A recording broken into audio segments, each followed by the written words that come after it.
Hello, and welcome once again to the Dental Marketing Mastery Series.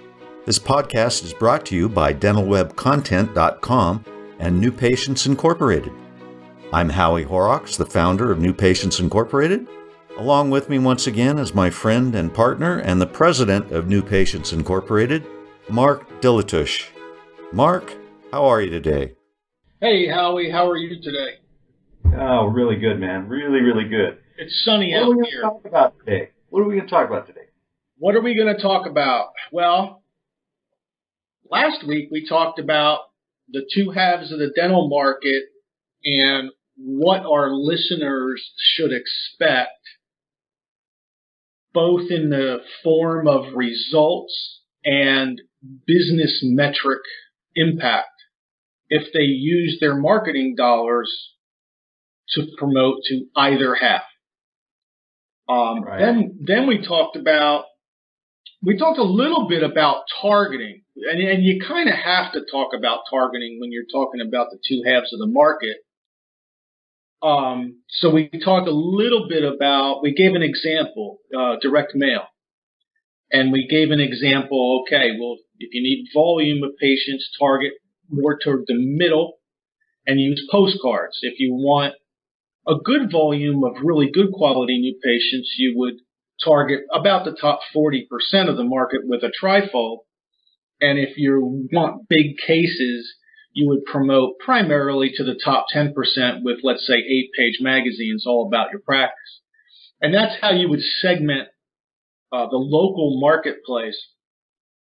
And when we say segment the local marketplace, we don't just mean to have those people read your postcard, read your trifold, or read your magazine and call. Because about half of the recipients go to your website first, okay? And they'll call from there, right? Yeah, that's right.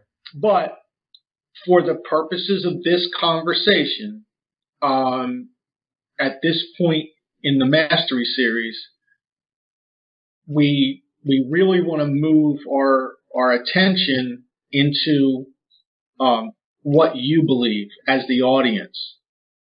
Do you believe that 48% of the females will not choose a healthcare provider for their practice based primarily on a price incentive?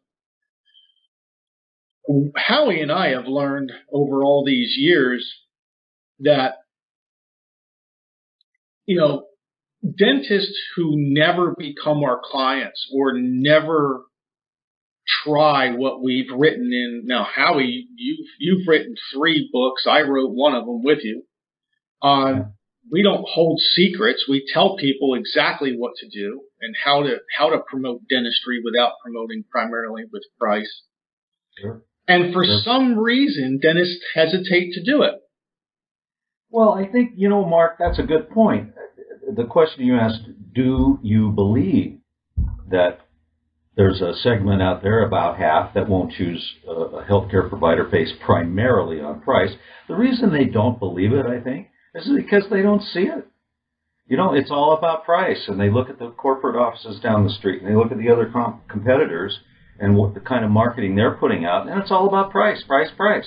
So, of course, the dentist is going to think, well, yeah, I've got to go down the same route, or else I'm going to miss out. Yeah, I've got to do what I see all my colleagues doing.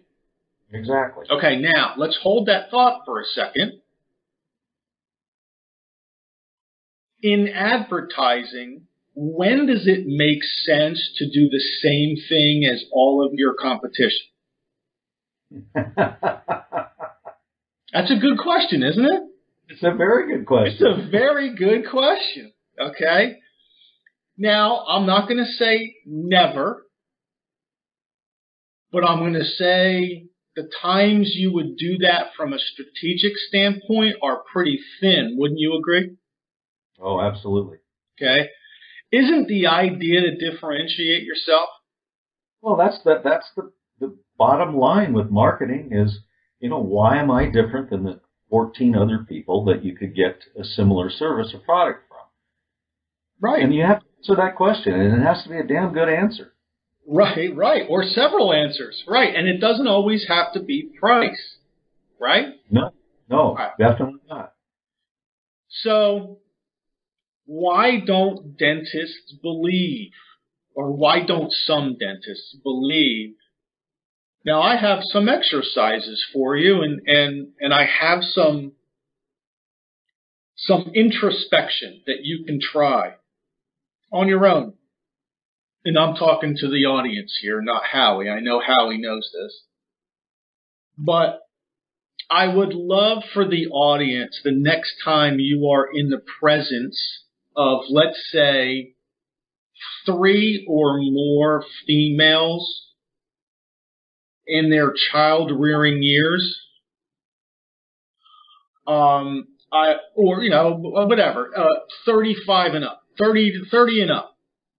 Females, more than 3 of them, 30 years or older.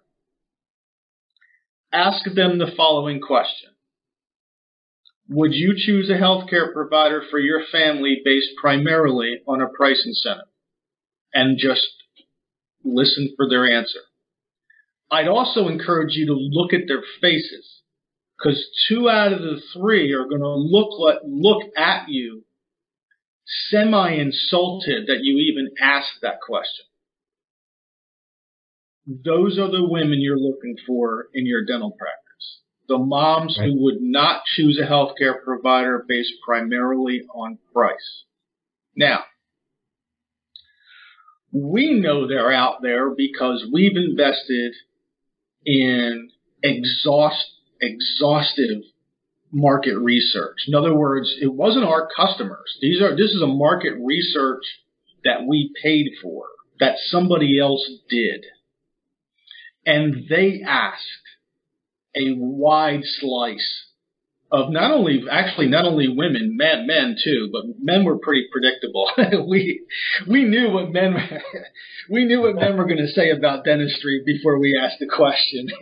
Yeah, we're either on or off. There's no right. Yeah. It does it hurt? No, okay, I'm good. I'm out of here. So, but women, their selection criteria is very, very interesting to look at when you look at all the questions that we asked in the surveys and all the answers that were returned. And it was 48-52. And we weren't surprised by it, but it quantified it for us. So if you take that little exercise and you ask those moms yourself, you're going to see the exact response we saw in the market research that we've paid for. And I'm going to ask you a couple of other questions. And these are, anybody in the audience can go and look for yourself. In your dental market area, in the area that you compete for dental patients, is there a thriving dental practice that is largely fee for service? And the answer is yeah. The answer is yes in every dental market in the country. And some places the answer is yes times 2 or 3 or 4. Well, if all mom cared about was price, how could there possibly be a fee-for-service dental practice in your community? How is that even possible? Now, we're not saying that everybody listening to this should go fee-for-service. We're not the judge. This is not Judgment Day. If you participate with 1, 2, 5, 7, 11 insurance plans, that's awesome. However you want to do it, however you want to get it to where it is you're going is fine with us. We're just saying, think about the consumer for a second. Think about what's around you. Think about how all your competition is advertising their practices. Look at how it's the same. Look at the race to the bottom of pricing that they are all participating in, and you may be as well. Is that healthy for you? Is that healthy for the dentist? Is that healthy for the patient? Probably healthy for the insurance companies, wouldn't you think, Howie? Yeah. I think There's a little bit of a debate on whether it's healthy for the profession. But right. I think destroying pricing powers would be good for insurance companies, but we won't go there. But I want you to just look around you and say to yourself, yeah, really, how can that other dental practice over there, how can they survive fee for service or maybe taking one plan? How are they so busy? How come they have multiple doctors? How come their parking lot is full? How did that happen? If all women cared about was price. Now, right. There's a whole segment there that isn't being talked about or thought about much. Right. Okay. Now let's get back to why dentists might think that all women care about is price. Well, you have to turn that question around and ask yourself, why is almost every question that I get asked about price? Why does every phone call have something to do with my insurance coverage or what are your fees for when a new patient calls my practice? Mark and Howie must be wrong, because I know almost every new patient, all they ever ask us about is where we are, hours of operation, how much it's going to cost when they come in, and does our office take their insurance? Wouldn't you say that's pretty common for all dental practices, Howie? Yeah, I would. I've been listening to that, and so have you, for 26 years. Very common. Okay, basically, okay, there is no such thing as everything's the same, but that's a real common theme among dentistry and people who work at the front desk of a dental practice. That's all they hear all day long. So Mark and Howie do not blame you for believing that all mom cares about is her insurance coverage and how much her exam is going to be. And we don't blame you for focusing on the exam fee and making it $39 and putting it on a postcard with Bugs Bunny and Mickey Mouse and mailing them out through EDDM, which is totally untargeted. We do not blame you for doing that. We totally understand why you believe that. Now we're going to break the cycle. Okay? Let's tell you why mom feels that way. She feels that way because nobody's teaching her the benefits of the dentistry you provide. Silence. She's woefully uneducated. She is woefully uneducated. Now, if half the moms in your market won't choose based primarily on a price incentive, and the same half of those moms are the type of moms that go to WebMD and do a bunch of research before they get almost anything done medically, right?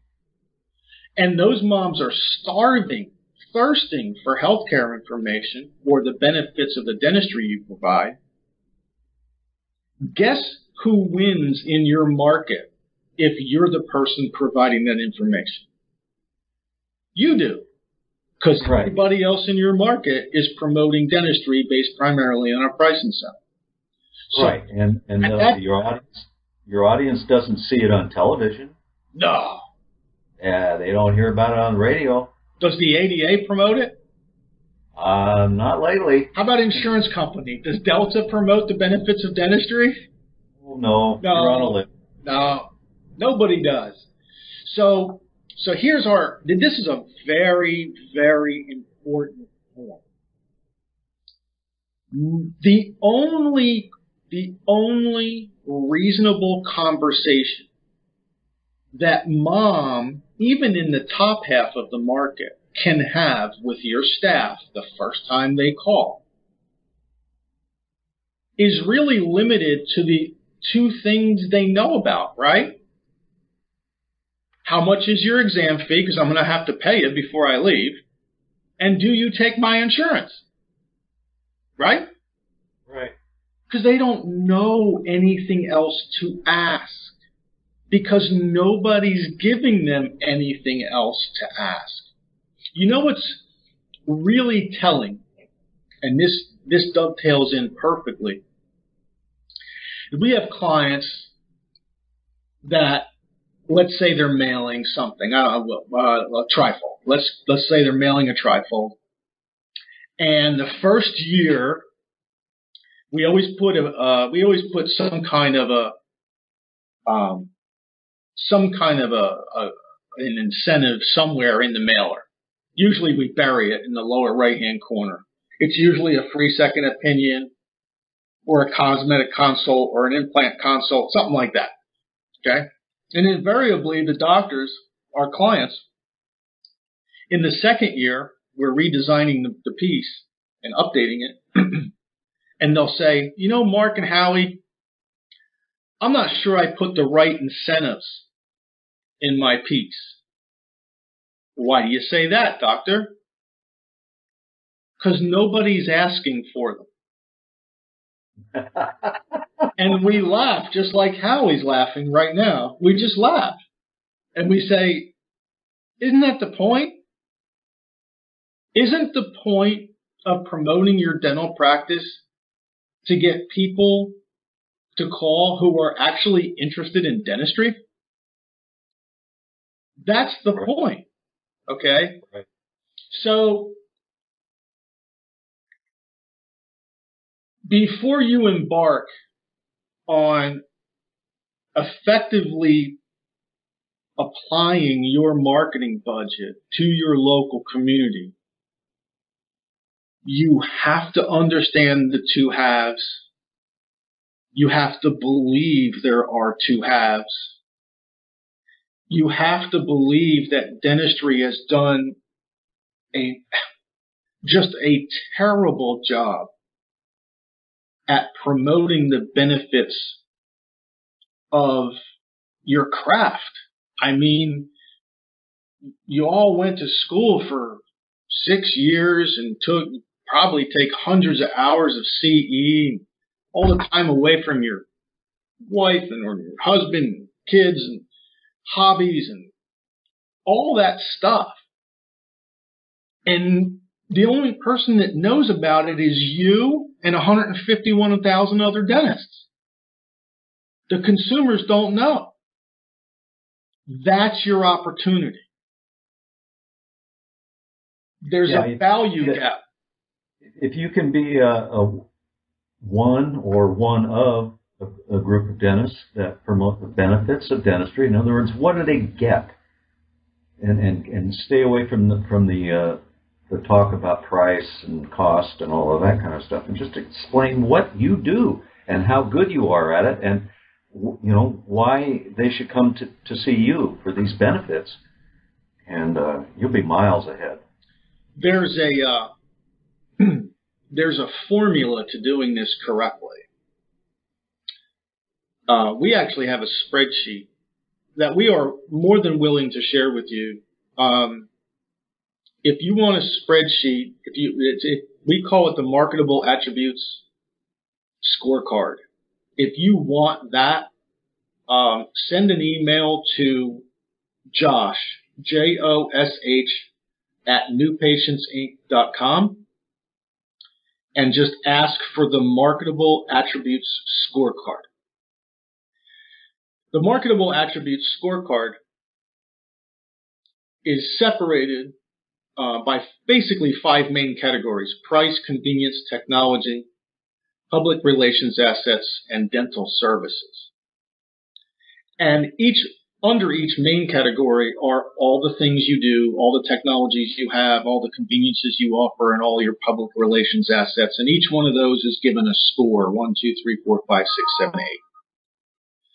And when you build a message, whether you're building radio, television, mailers, you can't do it with postcards. You can do it with trifolds, magazines, websites, definitely, social media. Okay, there needs to be a balance when you talk to the top half of the market. that balance is on that marketable attribute scorecard. The marketable attribute scorecard actually controls the balance of your message statistically oriented to the bulk of the top half of the market. What you never want to do is overstate one message. Right, Howie? Right, right. What happens when you do example, that? If you're just going on and on and on, and you're marketing about sedation, which is a fine service, you might get into what's called a niche trap, and people will think, well, that's all you do. If you go to that guy, he's going to knock you out. Right. So you don't want to just harp on one single area of your practice. Right. So what the top half of the market really wants to hear from you is a blend of services, price, conveniences, a smattering of technology, and a smattering of public relations assets in every message you give them. If you have the room, let me give you some media types where you would have plenty of room. Trifolds, plenty of room. Magazines, obviously, plenty of room. Websites, plenty of room. Those three are where you have the room to have a complete discussion so that mom isn't thirsting for more information. She can go to your website, get the rest, call you from there, become a new patient. The media types that are constricted are media types like TV, short length, radio, short length, print ads, short length, social media. You're never gonna put that big of a post on Facebook. Okay, so it's those are short snippet type media types, right? So if it's a short snippet media type, what you have to do is you have to make sure that you rotate your messages within each one of those 5 main categories. Again, the 5 main categories are price, convenience, services, technologies, and public relations assets. And like I said, Josh at newpatientsinc.com would be happy to email you the spreadsheet. I mean, it's the spreadsheet our designers use when they go to build whatever they're going to build for our clients. You can use the same spreadsheet or give it to your designers. A very short way to look at it is that marketable attribute sheet is what mom needs to hear from you, in a nutshell. Right. You'll never get all the things on the marketable attribute sheet in one presentation. It's totally impossible. Okay. But that's why they're scored. Okay. So what you try to do is you try to create a piece with the highest score. The scores come from the market research we did and the importance that the general public placed on each one of those items on the spreadsheet.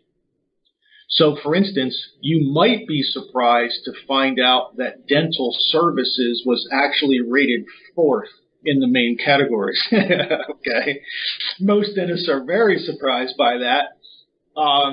Price, of course, was number 1. 2 was technology. 3 was convenience, and dental services was actually number 4.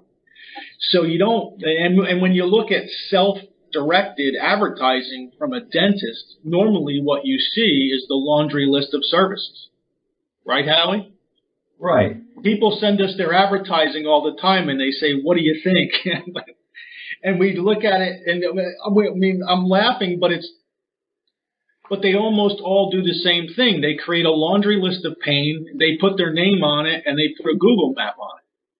Right? Yeah. Yeah. And it's all about dental services. Yeah, that's right. It gets depressing after a while. It does. It does. When the same practice offers same-day dentistry, they have CAD/CAM in the office, and it's not even anywhere in their advertising because they're listing all their services. Invisalign, implants, whatever. That's what the dentist is interested in selling. But what mom needs to hear from you is a little more mix: technology, convenience, price, services, public relations assets. Right. Here's what we want the consumer to do when they see anything that comes from your office. We want them to look at it or listen to it or watch it and say, you know, this looks like a good practice. They look like they're up to date technologically. They look bright and happy. They look like they might want me as a patient. Oh, and you know, I can get my husband's snoring taken care of, and I can get ortho without having to go elsewhere. All of these things, all of these reasons to choose you, that's what they want. And then they pick up the phone, but actually they usually go to your website and they read more about what they can get. Those are the benefits of modern dentistry, and you can offer it. Yeah. You can offer all. Yeah, that's what the moms in the top half do. That's right. The moms in the bottom half see your deal and they call you. Right. That's what they do. Okay, they get a postcard and they call. You know, they call you. That's why it's different. That's why you have to give both halves the different message, and that's how you craft the message. You know, and again, if you want to have your people follow our recipe book, Josh would be happy to email it to you. Anyway, so let's recap. Let's bring this to a close. This is our third in the Mastery series.